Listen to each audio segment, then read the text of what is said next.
जहां तक आपने कोरोना वायरस की बात की, आप बैठिए, मैं बताता हूं। अनुभव, आप भी बैठिए। अशोक जी, आप भी बैठिए।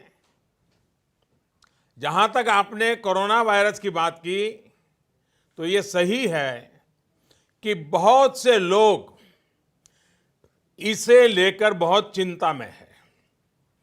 मैं समझता हूं इसमें आपकी और हमारी, हम सबकी सतर्कता बहुत महत्वपूर्ण है।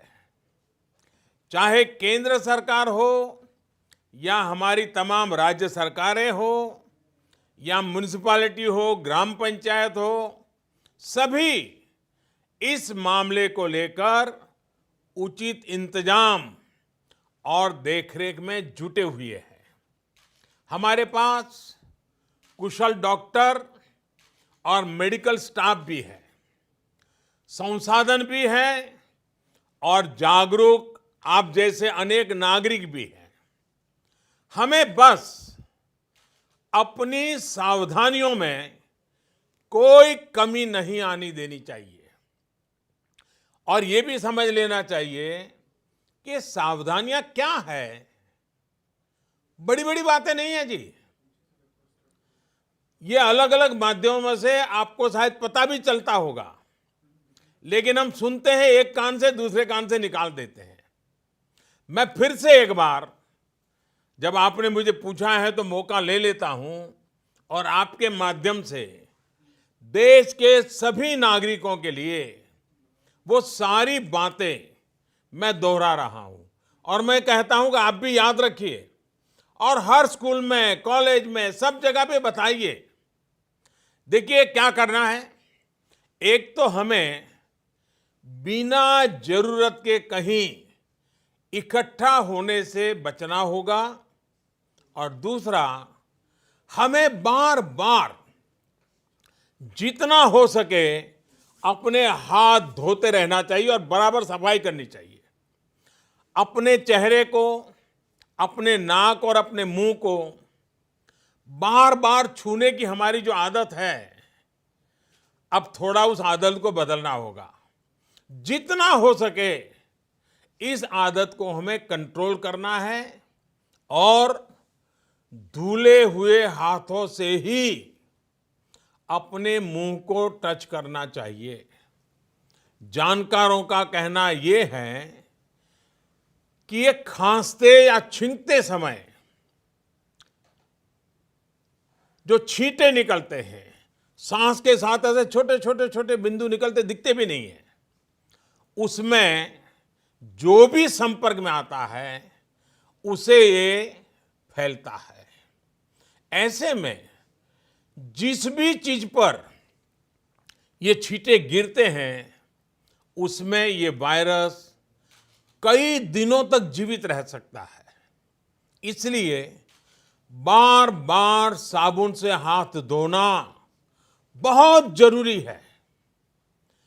एक और आदत हमें जरूर डालनी है।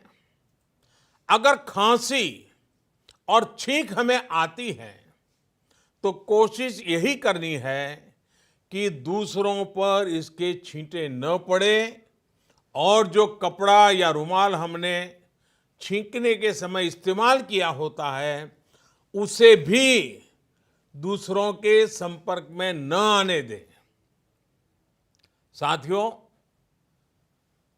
जिन जिन लोगों को ये संक्रमण हुआ है उनको तो जरूरी निगरानी में रखा ही जा रहा है, पूरे वॉच में रखा जाता है। लेकिन अगर किसी साथी को शक होता है कि वो किसी संक्रमित साथी के संपर्क में आया है तो उसको बहुत घबराने की जरूरत नहीं है। अपने मुंह को मास्क से ढक करके या किसी बड़े कपड़े से ढक करके सबसे पहला काम करना चाहिए, किसी न किसी नजदीकी अस्पताल में चेक करवा लीजिए। ये बहुत जरूरी है। परिवार में जो बाकी लोग होते हैं उनको भी इन्फेक्शन होने की आशंका ज्यादा होती है। ऐसे में उनको भी जरूरी टेस्ट करा लेने चाहिए। ऐसे साथियों को मास्क भी पहनने चाहिए, ग्लव्स भी पहनने चाहिए और दूसरों से कुछ दूरी बना करके रहना चाहिए।